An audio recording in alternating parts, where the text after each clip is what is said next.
Hello, আসসালামু আলাইকুম বিয়া, সবাই কেমন আছেন? আশা করি আলহামদুলিল্লাহ সবাই ভালো আছেন। আপনারা দেখতে পাচ্ছেন আমাদের কাজের সাইটের পাশে একটা অনেক সুন্দর সুইমিং পুল আজকে দেখতে পাচ্ছেন। অনেক সুন্দর জায়গাটা।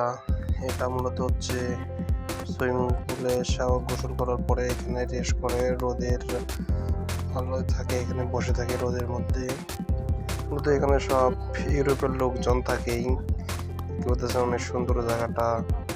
সুইমিং পুল অনেক সুন্দর, 3টা সুইমিং পুল, অনেক বড়। এটা বড় সুইমিং পুলটা আপনারা দেখতে পাচ্ছেন। মূলত আমাদের ডিউটি আজকে এখানেই পড়ছে। এখানে সাইডে একটা আমরা খেলার মাঠ বানাইতেছি। অনেক বড় বড় এগুলা দেখা যাচ্ছে নারকেল গাছের মতো। এগুলো মূলত নারকেল গাছ না, এগুলো পাম গাছ। এগুলা অনেক সুন্দর দেখা যাচ্ছে জায়গাটা। সুইমিং পুলটা অনেক সুন্দর। আজকে মতো কাতারে অনেক ঠান্ডা পড়ছে, সাথেই